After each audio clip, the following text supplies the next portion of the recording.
spiritual knowledge is not an added thing.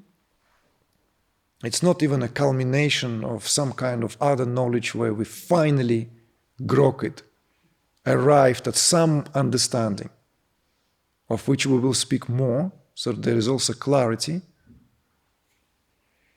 But rather, when what abstracts that knowledge recedes, and the knowledge then simply shines forth. That's the real definition of the term, of the spiritual term knowledge.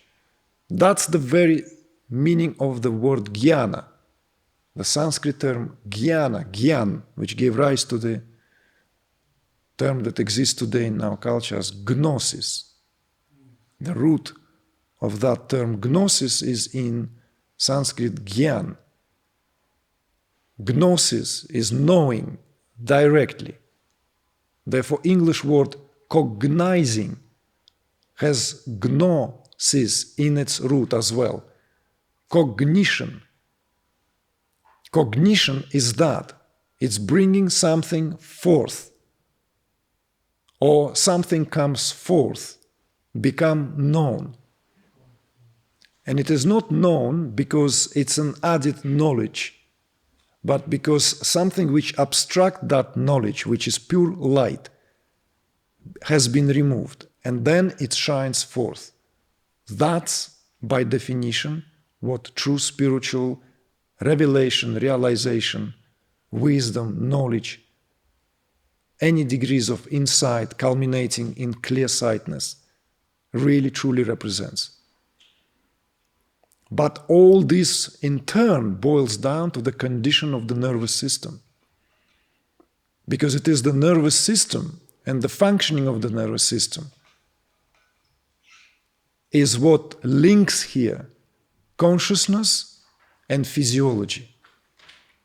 One of the weakest side of a very lofty and I would say very noble aspiration behind the rise of the non-duality in the early 90s as a movement, a global, truly global movement. It was just as global as popularization of yoga. And we could even say that popularization of yoga was very much a diluted spiritual teachings, where only certain things were picked and brought into Western culture because it served very much in the same way for that in view of that consumer oriented culture that we have become, only certain aspects. So that's how yoga, for instance, became known. And I've heard that in latest analysis, 2020, the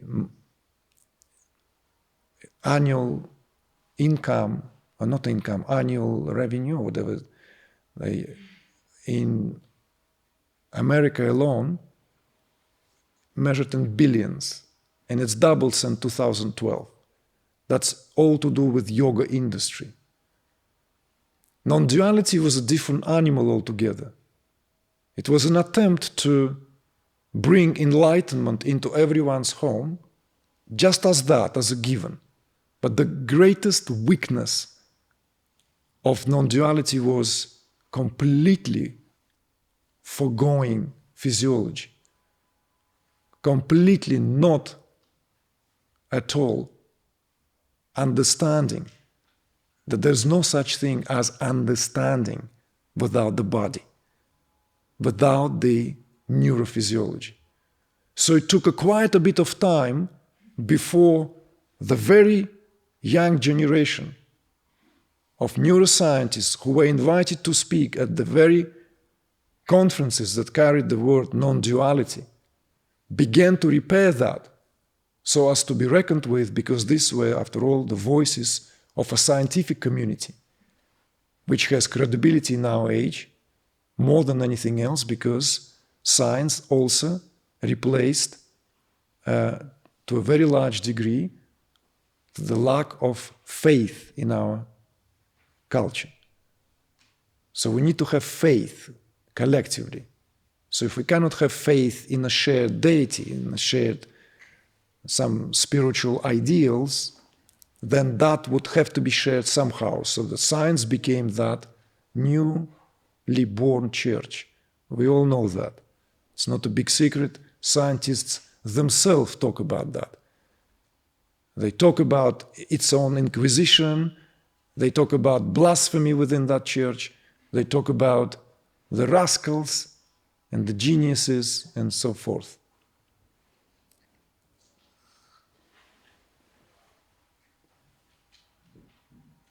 So that disregard and overlooking completely, not at all taking into the account that consciousness here and physiology cannot be separated, was the greatest weakness of non-duality as a movement, as a global, truly spiritual movement. And therefore it was not surprisingly at all that it produced also a whole army of spiritual seekers who, well, frankly, wasted their time. Yes, of course, there were exceptions from the rule and people popped out, very often confused, by the way, confused by the whole ordeal because they went to a very straight, non-dual discourse. They went to the satsang, and all of a sudden, Shakti started to shake the house. And it's like, we don't need that. We don't want that. In a satsang, Shakti is not invited. She is a Cinderella there. In a satsang, everything clean and, like you just need to understand, go home and sleep well. Okay? Whilst you're at satsang, you feel better because if someone repeatedly tells you that, are you aware right now? Whilst you're looking at me, are you aware that you're looking at me? That's it. That's all there is. That's awareness. You see? It feels somehow, all right, so all that time, all these years, no, don't worry, exactly. There's none of that. That's all there is. Of course, gives some psychological lotion, like that kind of gives that, like that, that nice feeling when you were kind of a bit feeling anxiety and, someone calms you down. But, you go home, you wake up, and the whole world back, because the body and the world are one. This is Tantra. You walk as a universe, either as an insignificant little contracted universe or unraveled across the universe. But one way or another, you always walk as a universe. This is the subject of our retreat. I'm myself super excited because it's such a formidable topic to talk about this. Pure subjectivity.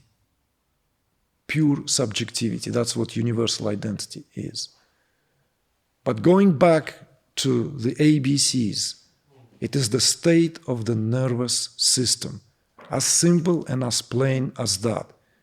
So in a way, we could even say, some of you want to ask, so wait a minute, so if my nervous system functions at its optimum, then there is no spiritual discipline, no spiritual practice, I would say nada, no need for that. Why? Why would you need any of that if your nervous system already vibrates as being, and there's no whatsoever contraction, contrivances, and no stresses in that system? Information is processed all the time. Whatever, you throw the stone into a pond, into it. Yes, it stirred at that very moment. But because of the laws of physics, if no other stone is thrown at the very same time or immediately after, the surface of the water would subside and will reflect the moon or the sun or what have you. So this is why we don't waste time for anything. This is why this particular work is different. Often people come into these retreats with wealth of experience in terms of sitting with other teachers. And then it takes them a while to adjust because it's unnerving. It has this element which takes a while to, meditations are no longer sitting quietly. Everyone sits very quietly. Here we don't. Immediately there is this steering and movements begin. And the deeper the steering, the more movements will come to the surface.